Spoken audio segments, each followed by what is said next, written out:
আসসালামু আলাইকুম ওয়া রাহমাতুল্লাহি ওয়া বারাকাতুহু। আশা করি সকলে ভালো আছেন। তো আমরা কিছুদিন পর পর কলরবকে নিয়ে একটা বিষয় শুনতেছি।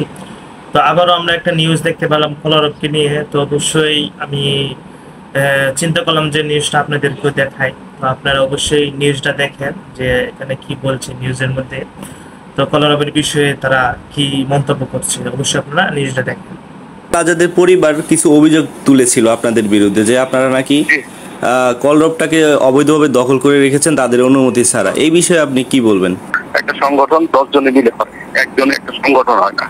আর এই সংগঠন কোনো পৈতৃক সম্পত্তি না, এটা পাবলিক প্রপার্টি। কোন পাবলিক প্রপার্টিসের একক কোনো মালিকানা হয় না।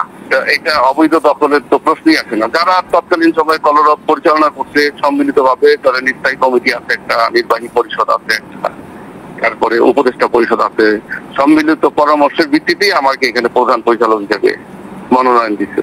এমনকি কলরবের এই ধরনের দুর্নীতির বিরুদ্ধে কোনো শিল্পী রুখে দাঁড়ালেই তাকে করা হতো বহিষ্কার। এমনই দুজনের সাথে মুঠোফোনে কথা বলি আমরা। একজন হলেন কলরবের তৎকালীন অর্থ পরিচালক ও সুর কেন্দ্র ব্যবস্থা পরিচালক আবু বকর সিদ্দিক ও অন্যজন কাজী আমিনুল ইসলাম। তাদের সাথে কথা বলে জানতে পারি কলরবের অনিয়মের বিরুদ্ধে কেউ প্রতিবাদ করলেই তাকে করা হতো বহিষ্কার। এখনো যা চলমান রয়েছে, এমনকি ভয় কথা বলতে চান না অনেকেই। কলরবের আইনুদ্দিন আল আজাদ যে প্রতিষ্ঠা করেছে, ওনার মৃত্যুর পরবর্তী সময়ে যখন এই কলরবটা কিছু মানুষ ভোগ করতেছিল, তখন আপনার প্রতিবাদ করার ফলে নাকি আপনাকে বিতাড়িত করা হয়েছে কলরব থেকে। এটা কতটুকু সত্যি? সত্য কথা ভাই, যে এটা কথা সত্য। তো আমি মরহুম আইনুদ্দিন আল আজাদ সাহেব কলরবের প্রতিষ্ঠাতা পরিচালক, ওনার সঙ্গে 2004 সাল থেকে আমি কাজ করি। তো 2007 সালে তিনি আমাকে কলরবের অর্থ এবং সুরকেন্দ্র ব্যবস্থাপনা পরিচালকের দায়িত্ব দেন। তার জীবদ্দশায় কলরব সুরকেন্দ্র ভালোভাবে চলে আসছিল। তার ইন্তেকালের আগে আগে আমাদের কলরবের বদরুজ্জামানকে থিয়েটার পরিচালকের দায়িত্ব দেন। এই সুবাদে তিনি রিংব্যাকের কাজ করে আসছে। মরহুম আইনুদ্দিন ভাই 2010 সালে ইন্তেকালের পর নতুন কমিটি আমরা গঠন করি। এই কমিটি পরিচালনা কমিটি বদরুজ্জামানের কাছে রিংব্যাকটনের হিসাব এবং তার কার্যকলাপ দেখে কমিটি জালিয়াতির নিদর্শনা পায়, অর্থ জালিয়াতি এবং কেলেঙ্কারির নিদর্শনা পায়। এতে বদরুজ্জামানকে জবাবদিহিতা চাইলে সে কলরবের মাঝে কিছু অসৎ ব্যক্তির সাথে আঘাত করে অফিসে এককেন্দ্রিক তার হাতে নিয়ে নেয়।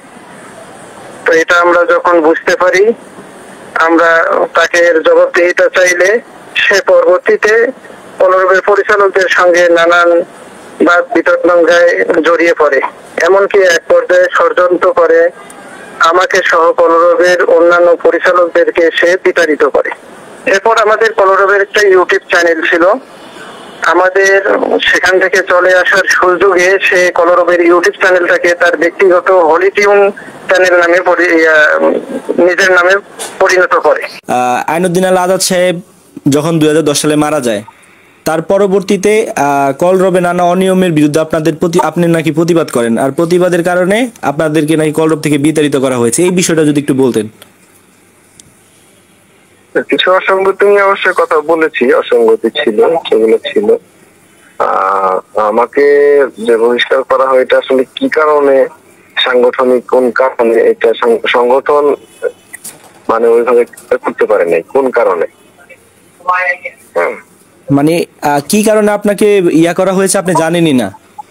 না, এটা সাংগঠনিক যে নিয়ম কাঠামো হতে পারে, সাংগঠনিক কোন অনিয়ম আমি করেছি কিনা এটা আমি জানি না, এবং সংগঠনও ক্লিয়ার করে নাই যে এই কারণে বহিষ্কার করা হলো।